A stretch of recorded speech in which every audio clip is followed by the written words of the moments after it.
Hello नमस्कार, कैसे हैं आप सब। उम्मीद करता हूँ कि आप ठीक होंगे और पढ़ाई बढ़िया चल रही होगी। तो हम राजस्थान की राजव्यवस्था में राज्यपाल टॉपिक देख रहे थे, और राज्यपाल में हमने राज्यपाल के कुछ महत्वपूर्ण अनुच्छेद और राज्यपाल की जो है वित्तीय शक्तियाँ, राज्यपाल की न्यायिक शक्तियाँ, विधायी शक्तियाँ, ये सब हमने देख ली थी। ठीक है। तो हम आज से अपनी क्लास कंटिन्यू करते हैं राज्यपाल के विवेक अधिकार की शक्तियाँ। ठीक है। तो राज्यपाल के पास कौन कौन से विवेकाधिकार शक्तियाँ होती हैं, आज से हम वो डिस्कस करेंगे। तो पहला, संविधान के विभिन्न अनुच्छेदों में राज्यपाल की स्विवेक की शक्तियाँ। तो हमारे संविधान में कुछ अनुच्छेद हैं जिनके द्वारा राज्यपाल को कुछ शक्तियाँ दी गई है कि वो उन शक्तियों का प्रयोग अपने विवेक के अनुसार कर सकता है। ठीक है। तो वो शक्तियाँ कौन कौन सी और वो कौन कौन से संविधान हैं, कौन कौन से संविधान के अनुच्छेद हैं, हम देखेंगे कि संविधान का अनुच्छेद 163(2), जो संविधान का अनुच्छेद 163(2) है, वो राज्यपाल की स्वविवेक के उत्तरदायित्व और शक्तियों को परिभाषित करता है। ठीक है। शक्तियों के प्रयोग का निर्णय राज्यपाल स्वयं करता है, तथा अनुच्छेद 163(3) के अनुसार इस प्रश्न की किसी भी न्यायालय में जांच नहीं की जाएगी कि क्या मंत्रियों ने राज्यपाल को सलाह दी, और यदि दी तो क्या दी। ठीक है। राज्यपाल अपनी स्वविवेक की शक्तियों का प्रयोग क्या करता है, स्वयं करता है, और अगर कोई मंत्री राज्यपाल को सलाह देता है तो न्यायिक जांच उसकी नहीं की जाएगी। अनुच्छेद 163(3) के तहत ये बात कही गई है। ठीक है। संविधान के विभिन्न अनुच्छेद में राज्यपाल की स्वविवेक की शक्तियों का उल्लेख किया गया है। तो क्या है कि देखो, राज्यपाल किसी विधेयक को राष्ट्रपति के विचारार्थ भेजने के लिए रोक सकता है, अनुच्छेद 200 के तहत। ठीक है। तो राज्यपाल क्या करता है, किसी भी विधेयक को राष्ट्रपति के विचार के लिए रोक सकता है। ठीक है। अगर अनुच्छेद 356 में क्या बात है कि अगर राज्य में संवैधानिक तंत्र विफल हो जाए तो राज्यपाल अनुच्छेद 356 के तहत इसकी सूचना राष्ट्रपति को देता है। ठीक है। अगर राज्य का शासन सुचारू रूप से नहीं चल रहा है और संवैधानिक तंत्र जो विफल हो चुका है, तो राज्यपाल अनुच्छेद 356 के तहत राष्ट्रपति को इसकी सूचना दे सकता है। संविधान के कुछ अनुच्छेदों के तहत यदि राष्ट्रपति कुछ निर्देश देता है तो राज्यपाल उन दायित्वों को पूरा करता है। ठीक है। तो राष्ट्रपति के निर्देशों का भी जो राज्यपाल का दायित्व होता है कि उन निर्देशों को पूरा करे। ठीक है। और अनुच्छेद 167 में क्या है कि राज्यपाल मुख्यमंत्री से सूचना मांग सकता है। ठीक है। राज्यपाल जो है वो मुख्यमंत्री से सूचना मांग सकता है, और राज्यपाल धन विधेयक को छोड़कर साधारण विधेयक को पुनर्विचार हेतु लौटा सकता है। किसको, विधानमंडल को। ठीक है, विधानसभा में जो राज्यपाल है, राज्यपाल धन विधेयक को पुनर्विचार के लिए नहीं लौटा सकता। ठीक है। धन विधेयक के अलावा कोई भी साधारण विधेयक है उसको राज्यपाल पुनर्विचार के लिए दोबारा विधानमंडल में लौटा सकता है। ठीक है, लौटा सकता है। अब देखो, परिस्थिति जन्य विवेकाधिकार शक्तियाँ। तो अगर परिस्थिति ऐसी उत्पन्न हो जाए कि राज्यपाल को अपनी स्वविवेक की शक्तियों का प्रयोग करना पड़े, ठीक है, तो वो कौन कौन सी परिस्थितियां ऐसी होंगी। अगर त्रिशंकु विधानसभा है, मतलब किसी भी दल को पूर्ण बहुमत नहीं मिला है, ठीक है, और सरकार बनने वाली स्थिति में नहीं है। ठीक है। तो त्रिशंकु विधानसभा की स्थिति में राज्यपाल विधानसभा को भंग कर सकता है। ठीक है। राज्यपाल क्या कर सकता है, विधानसभा को भंग कर सकता है। ये राज्यपाल का स्वविवेक अधिकार है। ठीक है।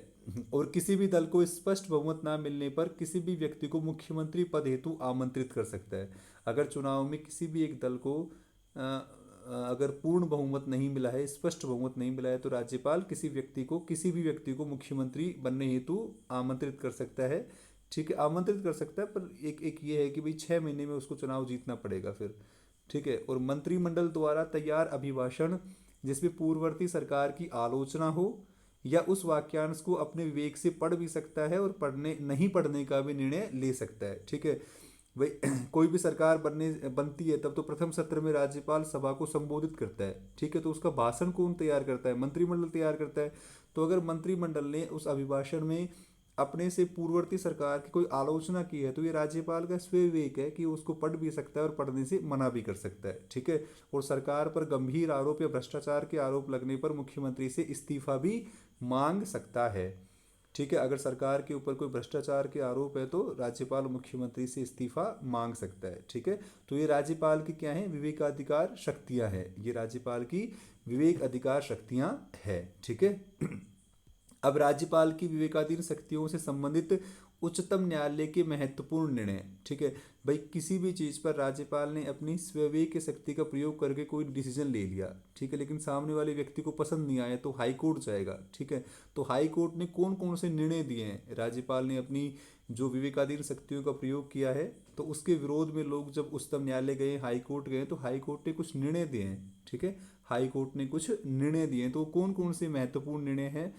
एक तो आपको एसआर बॉम्बई बनाम भारत सरकार वाद याद रखना है। ठीक है, तो एसआर बॉम्बई बनाम भारत सरकार वाद में क्या हुआ था?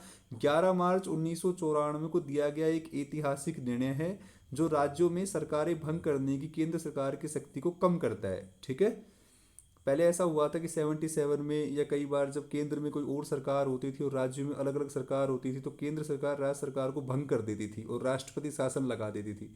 ठीक है, तो हाई कोर्ट ने इसको गलत बताया है, गलत बताया इसमें। तो एसआर बॉम्बई बनाम भारत सरकार वाद में क्या किया गया है कि राज्य सरकारों को भंग करने की केंद्र सरकार की शक्ति को कम किया है। ठीक है, कर्नाटक के मुख्यमंत्री एसआर बॉम्बई के फोन टैपिंग मामले से संबंधित होने के बाद तत्कालीन राज्यपाल ने उनकी सरकार को बर्खास्त कर दिया, जिसके बाद यह मामला सर्वोच्च न्यायालय में पहुंच गया था। ठीक है, पहुंच गया था और सर्वोच्च न्यायालय के इस निर्णय ने केंद्र सरकार द्वारा अनुच्छेद 356 के व्यापक दुरुपयोग पर विराम लगा दिया। ठीक है, और इस निर्णय में न्यायालय ने कहा कि किसी भी राज्य सरकार के बहुमत का निर्णय राजभवन की जगह विधानमंडल में होना चाहिए। भाई किसी भी सरकार अगर बहुमत में है या नहीं है तो आपको विश्वास प्रस्ताव पेश करना पड़ता है।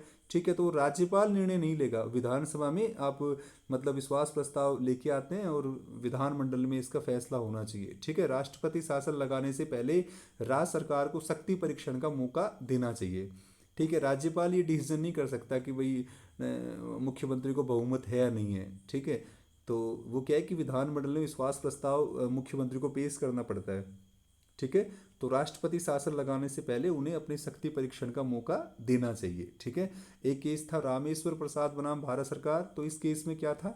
2006 में दिए गए इस निर्णय में 5 सदस्यों वाली न्यायपीठ ने स्पष्ट किया था कि विधानसभा चुनाव में किसी भी दल को स्पष्ट बहुमत नहीं मिलता है और कुछ दल मिलकर सरकार बनाने का दावा करते हैं तो इसमें कोई समस्या नहीं है, चाहे चुनाव पूर्व उन दलों ने गठबंधन किया हो या ना किया हो। ठीक है, तो रामेश्वर प्रसाद बनाम भारत सरकार वाद में क्या था कि अगर विधानसभा चुनाव हो गई और किसी को भी स्पष्ट बहुमत नहीं मिल रहा है, ठीक है, तो आप सभी मिलकर एक गठबंधन बनाकर और सरकार बना सकते हैं, चाहिए आपने चुनाव से पहले गठबंधन की घोषणा की हो या ना की हो। ठीक है, अब रेबिया बनाम उपाध्यक्ष, तो ये क्या था?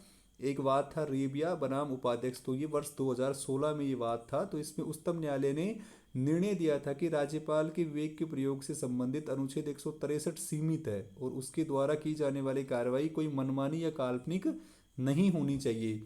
अपनी कार्रवाई के लिए राज्यपाल के पास तर्क होना चाहिए और यह सद्भावना के साथ की जानी चाहिए। ठीक है, राज्यपाल के पास भी अपनी विवेकाधिकार शक्तियों का प्रयोग करने के लिए एक उचित तर्क होना चाहिए। ठीक है, और ऐसे नहीं कि भाई मतलब रंजिश की तरह करे, नहीं, सद्भावना में वो निर्णय लिया जाना चाहिए। ठीक है, सद्भावना में वो निर्णय लिया जाना चाहिए। तो ये राज्यपाल ने जब अपनी विवेकाधिकार शक्तियों का प्रयोग किया तो वो हाई कोर्ट में गए तो ये कुछ फैसले आए थे। ठीक है, अब देखो राज्यपाल पद के सुधार हेतु जो विभिन्न आयोग बने और उन आयोग ने क्या क्या सिफारिशें दी। ठीक है, तो ये इंपॉर्टेंट है, आपको एक बार देखना है कि भाई राज्यपाल के पद में सुधार के लिए कौन कौन से आयोग बनाए गए, कब वो बने और उन्होंने अपनी सिफारिशें क्या क्या दी। ठीक है, तो राज्यपाल के पद में क्या क्या सुधार होने चाहिए, इन जो आयोग बने इन आयोगों ने ये बताया था। तो प्रशासनिक सुधार आयोग 1966। ठीक है, तो प्रशासनिक सुधार आयोग 1966 में क्या कहा गया था कि एक ही व्यक्ति को एक एक बार ही राज्यपाल नियुक्त किया जाए। ठीक है, एक व्यक्ति एक बार ही राज्यपाल बनेगा और राज्यपाल पद पर नियुक्त व्यक्ति सार्वजनिक जीवन और प्रशासन में विशेष योग्यता रखता होगा। ठीक है, और राष्ट्रपति के दिशा निर्देशों के अधीन रहते हुए राज्यपाल अपनी विवेकाधिकार शक्तियों का प्रयोग करे। ठीक है, तो प्रशासनिक सुधार आयोग 1966 में जिसका गठन हुआ उसमें क्या था कि एक व्यक्ति सिर्फ एक बार ही राज्यपाल होगा। ठीक है, एक बार ही राज्यपाल बनेगा और जो व्यक्ति होगा उसको सार्वजनिक जीवन में और प्रशासन में विशेष योग्यता होगी उनके पास। ठीक है, और वो अपनी जब विवेकाधिकार शक्तियों का प्रयोग करे तो उसमें राष्ट्रपति के दिशा निर्देश के अधीन वो अपनी विवेकाधीन शक्तियों का प्रयोग करे। ठीक है, तो ये प्रशासनिक सुधार आयोग 1966 में ये बात कही गई है। ठीक है, अब इसके बाद में कौन सा आयोग बना? राजमन्नार समिति तमिलनाडु 1970 में। आपको इनकी सन भी याद रखना है, ये पूछ लिया जाता है ना, मैच करवा लिया जाता है या फिर ये सन पूछ ली जाती है। तो राजमन्नार समिति बनी एक तमिलनाडु में 1970 में। तो इसने राज्यपाल के पद पे क्या क्या मतलब उनको सही करने के लिए दिशा निर्देश दिए। तो राज्य सरकार के परामर्श के पश्चात राज्यपाल की नियुक्ति की जाए। एक जैसी राजनीतिक परिस्थिति में राज्यपाल एक समान निर्णय ले। ठीक है, तो भाई राज्यपाल की जब हम नियुक्ति करें तो राज्य सरकार का परामर्श लेना चाहिए। ठीक है, और राज्यपाल को समान निर्णय लेना चाहिए हर परिस्थिति में। ठीक है, अब सरकारीय आयोग 1983, तो सरकारीय आयोग 1983, सबसे पहले तो आपको सरकारीय आयोग का गठन कब हुआ था, 1983 याद रखना है। और उन्होंने राज्यपाल के लिए कौन कौन सी सिफारिशें दी कि राज्यपाल की नियुक्ति में राज्य के मुख्यमंत्री की सहमति ली जाए। ठीक है, राज्यपाल प्रशासनिक और सामाजिक प्रतिष्ठा वाला व्यक्ति होना चाहिए। ठीक है, राज्यपाल को 5 वर्ष के लिए नियुक्त किया जाना चाहिए और पद मुक्ति से पहले उसका स्थानांतरण ना किया जाए। ठीक है, मतलब 5 साल के लिए राज्यपाल को एक ही स्टेट में रहना चाहिए। राज्यपाल द्वारा राष्ट्रपति के लिए आरक्षित विधेयकों पर राष्ट्रपति 4 माह में निर्णय ले। ये इंपॉर्टेंट है कि अगर राज्यपाल अनुच्छेद 200 के तहत कोई भी जो है कोई विधेयक को आरक्षित रखता है राष्ट्रपति के लिए, तो राष्ट्रपति के लिए बाध्यता हो कि वो 4 माह में ही निर्णय ले। ठीक है, राज्यपाल हेतु नियुक्त व्यक्ति केंद्र में सत्तारूढ़ दल का व्यक्ति नहीं होना चाहिए। मतलब जिस पार्टी की सरकार सेंटर में है तो उस पार्टी का वो व्यक्ति नहीं होना चाहिए। और राज्यपाल द्वारा मंत्रिमंडल को विधानसभा में बहुमत सिद्ध करने का अधिकार दिया जाना चाहिए। ठीक है, राज्यपाल को विधानसभा में बहुमत सिद्ध करने का भी अधिकार दिया जाना चाहिए। ठीक है, ऐसा नहीं कि अपने विवेकाधिकार से मुख्यमंत्री को हटा दे। ठीक है, तो राज्यपाल द्वारा मंत्रिमंडल को विधानसभा में बहुमत सिद्ध करने का अधिकार दिया जाना चाहिए। तो ये किसकी सिफारिशें थी, ये थी सरकारी आयोग की जो 1983 में गठित हुआ था। और सबसे इंपॉर्टेंट क्या है कि राष्ट्रपति को 4 माह में निर्णय देना चाहिए। ठीक है, राष्ट्रपति को 4 माह में निर्णय देना चाहिए। ठीक है, अब वेंकटचलैया आयोग सन 2002 में, आपको ये याद रखना है, प्रथम प्रशासनिक सुधार आयोग 1966 में, राजमन्नार समिति 1970 में, सरकारी आयोग 1983 में और वेंकटचलैया सन 2002 में, है ना। आपको इनकी सन याद रखनी है। तो वेंकटचलैया ने क्या कहा कि राज्यपाल की नियुक्ति एक समिति द्वारा की जाए। ठीक है, और उस समिति में कौन कौन हो, प्रधानमंत्री हो, गृह मंत्री हो, लोकसभा अध्यक्ष हो, उपराष्ट्रपति हो और राज्य के मुख्यमंत्री को भी शामिल किया जाना चाहिए। तो वेंकटचलैया आयोग ने राज्यपाल की नियुक्ति के बारे में क्या कहा कि भाई राज्यपाल की नियुक्ति किसी भी स्टेट में एक समिति की सिफारिश पर होनी चाहिए। और उस समिति में कौन कौन होगा, प्रधानमंत्री, गृह मंत्री, लोकसभा अध्यक्ष, उपराष्ट्रपति और राज्य के मुख्यमंत्री के द्वारा नियुक्ति की जाए। ठीक है, और पुंछी आयोग, तो पुंछी आयोग का गठन कब हुआ था, सन 2007 में। ठीक है, तो पुंछी आयोग सन 2007 में गठित हुआ था। और इसमें क्या था, इसमें राज्यपाल के लिए क्या कहा गया कि विधानसभा द्वारा राज्यपाल को हटाने हेतु महाभियोग प्रक्रिया लाई जाए। भाई अगर राज्यपाल को भी हटाया जाए तो जो न्यायाधीशों के लिए महाभियोग प्रक्रिया अपनाई जाती है, वैसे ही महाभियोग प्रक्रिया के द्वारा राज्यपाल को हटाया जाए। ठीक है, और राज्यपाल का कार्यकाल 5 वर्ष निश्चित किया जाना चाहिए। राज्यपाल की नियुक्ति के समय मुख्यमंत्री से विचार विमर्श किया जाना चाहिए। और राज्यपाल का पद राष्ट्रपति के प्रसाद पर्यंत जैसे शब्द को संविधान से हटा देना चाहिए, ना। राष्ट्रपति के प्रसाद पर्यंत जो है वो राज्यपाल नहीं होना चाहिए।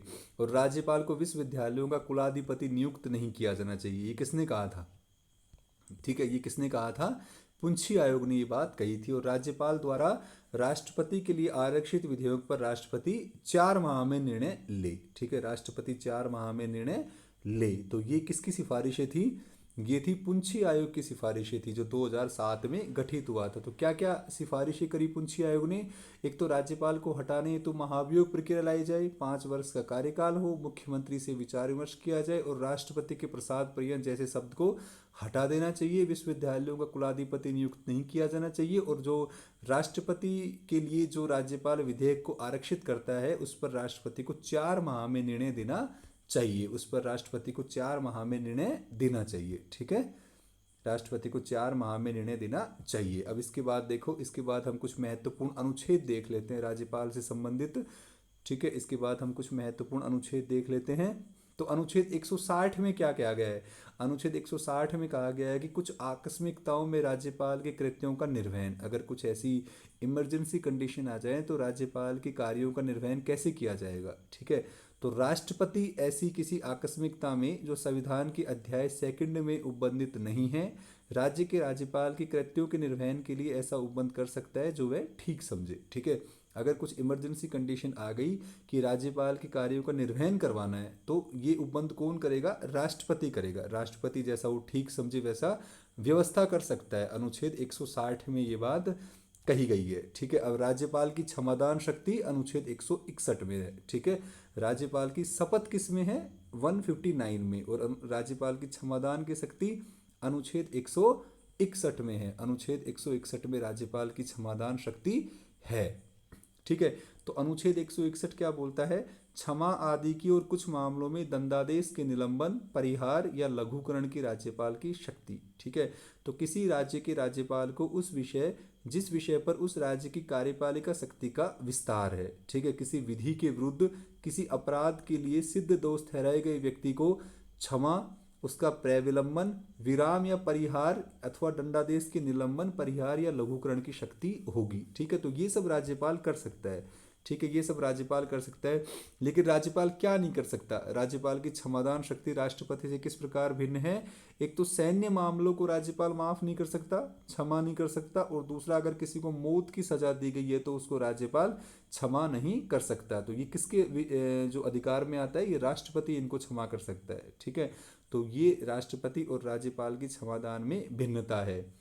सैन्य मामलों में क्या है? कोर्ट मार्शल के तहत राष्ट्रपति सजा प्राप्त व्यक्ति को माफ कर सकता है सजा को, परंतु अनुच्छेद 161 के तहत राज्यपाल को यह शक्ति प्राप्त नहीं है। ठीक है, तो कोर्ट मार्शल में अगर किसी को सजा मिली है तो राष्ट्रपति माफ कर सकता है, राज्यपाल अनुच्छेद 161 के तहत माफ नहीं कर सकता। ठीक है, और मौत की सजा तो राष्ट्रपति उन सभी मामलों में क्षमादान दे सकता है जहां दी गई सजा मौत है, लेकिन राज्यपाल की क्षमादान शक्ति मौत की सजा के मामलों तक विस्तारित नहीं है। ठीक है, तो अगर आपसे पूछे कि राज्यपाल की और राष्ट्रपति की क्षमादान की शक्तियों में क्या भिन्नता है, तो राज्यपाल एक तो कोर्ट मार्शल वाले व्यक्ति को माफ नहीं कर सकता, दूसरा अगर किसी को मौत की सजा दी गई है तो उसको माफ नहीं कर सकता। ठीक है, अब अनुच्छेद 165 में किसको डिफाइन किया गया है? राज्य का महाधिवक्ता। ठीक है, तो राज्य का महाधिवक्ता अनुच्छेद 165 आपको इसका आर्टिकल याद रखना है कि अनुच्छेद 165 में क्या है? राज्य का महाधिवक्ता। तो इसमें क्या है?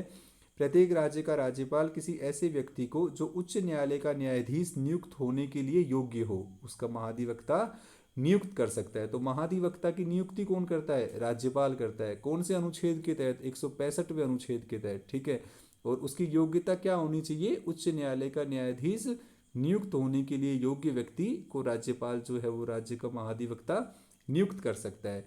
ठीक है, और महाधिवक्ता का पारिश्रमिक भी कौन तय करेगा? राज्यपाल तय करेगा।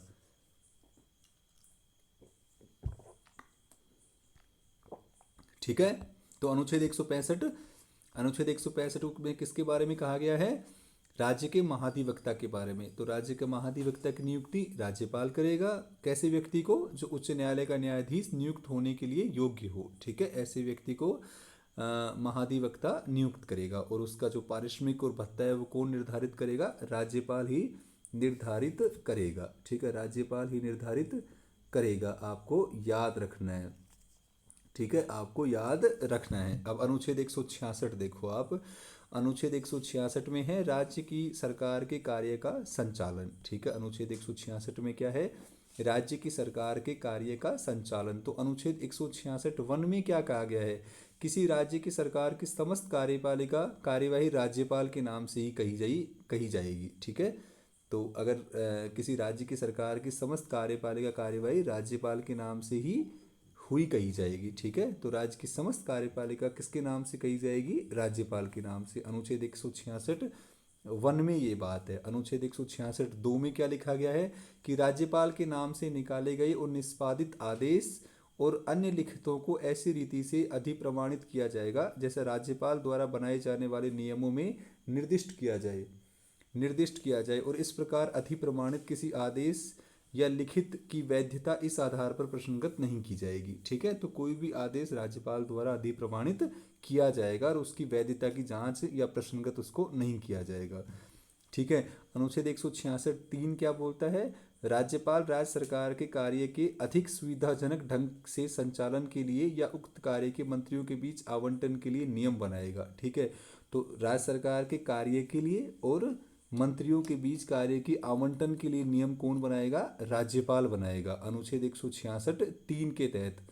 जहाँ तक वह ऐसा कार्य नहीं है जिसके संबंध में राज्यपाल को इस संविधान द्वारा या इसके अधीन अपने विवेक से कार्य करने की अपेक्षा है। ठीक है, अब देखो अनुच्छेद 168 में क्या है? अनुच्छेद 168 है विधानमंडलों का गठन। ठीक है, तो अनुच्छेद 168 में क्या है? राज्य का विधानमंडल। तो राज्य का विधानमंडल किससे बना होता है? राज्य के विधानमंडल में क्या होता है? विधानसभा। जिन राज्यों में विधान परिषद है तो विधान परिषद और राज्यपाल। ठीक है, तो विधानमंडल किससे बना होता है? राज्यपाल से, विधानसभा से और विधान परिषद से। ठीक है, तो विधानमंडल का उल्लेख किसमें किया गया है? अनुच्छेद 168 में किया गया है। ठीक है, तो प्रत्येक राज्य के लिए एक विधानमंडल होगा जो राज्यपाल से मिलकर बनेगा। तो विधानमंडल में कौन कौन होगा? विधानसभा, विधान परिषद और राज्यपाल। ठीक है, और राज्यपाल। अनुच्छेद 174, तो राज्य के विधानमंडल के सत्र, सत्रावसान और विघटन। ठीक है, तो राज्यपाल समय समय पर राज्य के विधानमंडल के सदन का या किसी सदन का सत्रावसान कर सकता है, विधानसभा को विघटित भी कर सकता है। तो ये किसकी शक्तियां हैं? राज्यपाल की शक्तियां, अनुच्छेद 174 के तहत। ठीक है, अनुच्छेद 174 के तहत, है ना। अनुच्छेद 175 क्या कहता है?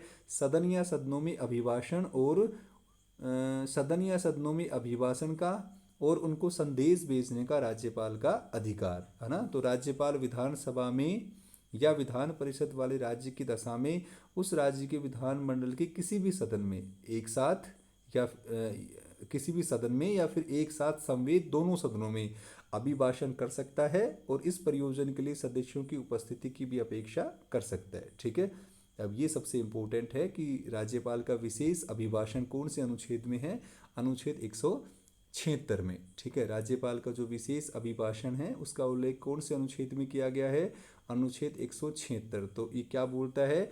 राज्यपाल विधानसभा के लिए प्रत्येक साधारण निर्वाचन के पश्चात प्रथम सत्र के आरंभ में और प्रत्येक वर्ष के प्रथम सत्र के आरंभ में विधानसभा में या विधान परिषद वाले राज्यों में एक साथ संवेद दोनों सदनों में अभिभाषण करेगा और विधानमंडल को उसके आह्वान के कारण भी बताएगा। ठीक है, तो राज्यपाल का विशेष अभिभाषण कौन से अनुच्छेद में है? अनुच्छेद 176 में। ठीक है, अनुच्छेद 176 में राज्यपाल का विशेष अभिभाषण है। ठीक है, राज्यपाल का विशेष अभिभाषण किसमें है? अनुच्छेद 176 में। अब अनुच्छेद 188 में क्या है? सदस्यों द्वारा शपथ या प्रतिज्ञा। ठीक है, तो अनुच्छेद 188 सदस्यों की शपथ का उल्लेख करता है। तो अनुच्छेद 188 में क्या है कि राज्य की विधानसभा या विधान परिषद का प्रत्येक सदस्य, ठीक है, अपना स्थान ग्रहण करने से पहले राज्यपाल या उसके द्वारा इस निमित्त नियुक्त व्यक्ति के समक्ष तीसरी अनुसूची, ठीक है, तीसरी अनुसूची में इस प्रयोजन के लिए दिए गए प्रारूप के अनुसार शपथ लेगा या प्रतिज्ञान करेगा और उस पर अपने हस्ताक्षर करेगा। ठीक है, तो सदस्य जो होते हैं वो जो सदस्य होते हैं अपना पद ग्रहण करने से पहले शपथ किसके सम्मुख लेते हैं? राज्यपाल के सम्मुख या फिर राज्यपाल के द्वारा नियुक्त किसी व्यक्ति के सम्मुख। और कौन सी अनुसूची के लिए के तहत? तीसरी अनुसूची में जो शपथ का उल्लेख है उसमें लेते हैं। ठीक है, तो अनुच्छेद 188 सदस्यों की शपथ का उल्लेख करता है। ठीक है, सदस्यों की शपथ का उल्लेख करता है। अब अनुच्छेद 192 तो सदस्यों की निर्भरताओं से संबंधित प्रश्नों का निश्चय। ठीक है, अगर सदस्यों के बारे में अगर कोई निर्योग्यता की बात कही गई है तो उसका निश्चय कैसे किया जाएगा? ये किसमें है? अनुच्छेद 192 में है। तो अनुच्छेद 192 क्या कहता है? यदि यह प्रश्न उठता है कि किसी राज्य के विधानमंडल के किसी सदन का कोई सदस्य अनुच्छेद 191 के खंड 1 में वर्णित किसी निर्भरता से ग्रस्त हो गया है या नहीं, तो यह प्रश्न राज्यपाल को निश्चय के लिए निर्देशित किया जाएगा और उसका निश्चय अंतिम होगा। ठीक है, तो निर्भरताओं का निश्चय कौन करेगा? राज्यपाल करेगा और राज्यपाल का निश्चय ही क्या होगा? अंतिम होगा। लेकिन इसके पहले राज्यपाल किससे सलाह लेगा? भारत निर्वाचन आयोग से। ठीक है, भारतीय निर्वाचन आयोग से, चुनाव निर्वाचन आयोग जो अपना भारत का, उससे सलाह लेगा। ठीक है, तो किसी प्रश्न पर निश्चय करने से पहले राज्यपाल निर्वाचन आयोग की राय लेगा और उसके अनुसार ही काम करेगा। ठीक है, तो एक तो सदस्यों के निर्भरताओं से संबंधित प्रश्नों का निपटान किसमें है? अनुच्छेद 192 है, अनुच्छेद 192 में है। और कौन करेगा? राज्यपाल करेगा, लेकिन निर्वाचन आयोग की सलाह पर करेगा। ठीक है, लेकिन निर्वाचन आयोग की सलाह पर राज्यपाल करेगा। ठीक है, अब अनुच्छेद 200 तो अनुच्छेद 200 में क्या बात कही गई है? विधेयकों पर स्वीकृति। ठीक है, अनुच्छेद 200 में क्या है? विधेयकों पर स्वीकृति। तो 201 देखो, अनुच्छेद 201 में क्या लिखा गया है? जब कोई विधेयक राज्यपाल के समक्ष प्रस्तुत किया जाता है तब वह अनुमति देता है या उस पर अनुमति रोक लेता है या उस विधेयक को राष्ट्रपति के विचार के लिए आरक्षित रख लेता है। ठीक है, तो अनुच्छेद 200 में क्या बात कही गई? विधेयकों को राज्यपाल किस प्रकार स्वीकृत करेगा, ये बात कही गई है। तो राज्यपाल क्या क्या करेगा? या तो अगर राज्यपाल के पास कोई विधेयक आता है तो राज्यपाल अपनी अनुमति दे देगा, ठीक है, या फिर उसको रोक लेगा अनुमति को, और या फिर क्या करेगा? राष्ट्रपति के विचार के लिए उसको आरक्षित कर लेगा। ठीक है, राष्ट्रपति के विचार के लिए उसको आरक्षित कर लेगा। अब 202 में क्या बात है? 200 अनुच्छेद 200 के दूसरे पार्ट में क्या बात है? राज्यपाल धन विधेयक को पुनर्विचार के लिए नहीं लौटा सकता, अन्य विधेयक को पुनर्विचार हेतु लौटा सकता है। ठीक है, पुनर्विचार पश्चात आए विधेयक पर राज्यपाल को अनुमति देनी आवश्यक होती है। तो अनुच्छेद 200 के दूसरे भाग में क्या किया गया है कि राज्यपाल धन विधेयक को पुनर्विचार हेतु नहीं लौटा सकता, लेकिन ठीक है, लेकिन अगर कोई और विधेयक आएगा धन विधेयक के अलावा तो उसको राज्यपाल एक बार पुनर्विचार के लिए लौटा सकता है। अगर दोबारा वो विधेयक राज्यपाल के पास आ जाए तो राज्यपाल को अनुमति देनी ही पड़ेगी। ठीक है, राज्यपाल को अनुमति देनी पड़ेगी। अब अनुच्छेद 200 का तीसरा पार्ट क्या बोलता है कि राष्ट्रपति के विचार के लिए भी आरक्षित रख सकता है। ठीक है, राष्ट्रपति के विचार के लिए आरक्षित रख सकता है ना। तो राज्यपाल अगर राष्ट्रपति के विचार के लिए किसी विधेयक को आरक्षित रखता है तो ये कौन से अनुच्छेद में ये बात कही गई है? अनुच्छेद 201 में। अनुच्छेद 201 में ये बात कही गई है कि अनुच्छेद 201 क्या बोलता है? जो राष्ट्रपति के विचार के लिए विधेयक आरक्षित है ये अनुच्छेद 200 में है। तो जब कोई विधेयक राज्यपाल द्वारा राष्ट्रपति के विचारात सुरक्षित रखा जाता है तब राष्ट्रपति या तो यह घोषित करेगा कि वह विधेयक पर अनुमति देता है या वह उस पर अनुमति रोक लेगा। ठीक है, या उस पर अनुमति रोक लेगा। ठीक है, तो राष्ट्रपति या तो अनुमति दे देगा या फिर अनुमति रोक लेगा। ठीक है, परंतु जहां विधेयक धन विधेयक नहीं है वहां राष्ट्रपति राज्यपाल को निर्देश दे सकता है कि वह विधेयक को राज्य विधानमंडल के सदन या सदनों को ऐसे संदेश सहित लौटा दे, और जब विधेयक इस प्रकार लौटा दिया जाता है तो सदन या सदन ऐसे संदेश की प्राप्ति की तारीख से 6 मास की अवधि के भीतर उस पर पुनर्विचार करेगा। ठीक है, कितने मास की अवधि में? 6 मास की अवधि में पुनर्विचार करेगा। और यदि वह सदन या सदनों द्वारा संशोधन सहित या संशोधन के बिना पुनः पारित कर दिया जाता है तो राष्ट्रपति के विचारार्थ पुनः प्रस्तुत किया जाएगा। ठीक है, क्या है कि भाई राष्ट्रपति राज्यपाल को बोलेगा कि सदन में रखवाओ इसको, और सदन को 6 माह का समय दिया जाएगा पुनर्विचार करने के लिए, और पुनर्विचार या तो करे बिना या फिर कोई संशोधन करके राष्ट्रपति के लिए भेजा जाए तो राष्ट्रपति उस पर पुनः विचार कर सकता है। ठीक है, राष्ट्रपति उस पर पुनः विचार करेगा, मतलब राष्ट्रपति बाध्य नहीं है उसको मानने के लिए। ठीक है, राष्ट्रपति बाध्य नहीं है। अगर पुनर्विचार करके राज्यपाल के पास आ जाए तो राज्यपाल को तो स्वीकृति देनी पड़ती है, लेकिन राष्ट्रपति को जरूरी नहीं है ये इसमें। ठीक है, अनुच्छेद 202 क्या बोलेगा?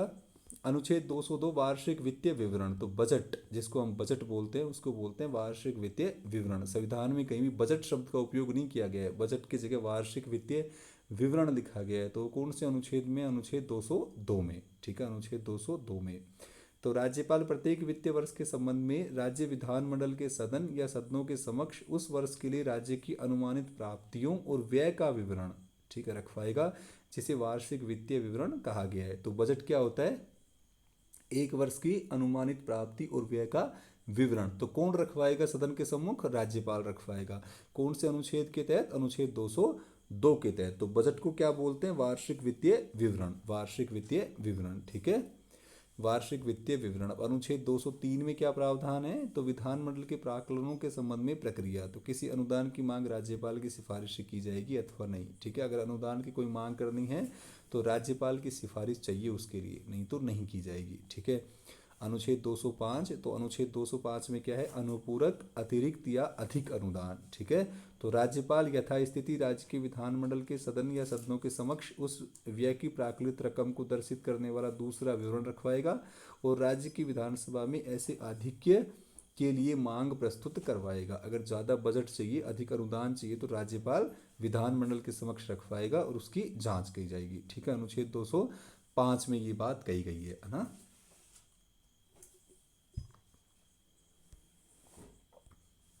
अनुच्छेद 205 में ये बात की गई है। अब अनुच्छेद 207 देखो। अनुच्छेद 207 में क्या है, वित्तीय विधेयकों के बारे में विशेष उपबंध, है ना। तो अनुच्छेद 207 क्या बोलता है, वित्तीय विधेयकों के बारे में विशेष उपबंध का प्रावधान किसमें है, अनुच्छेद 207 में है।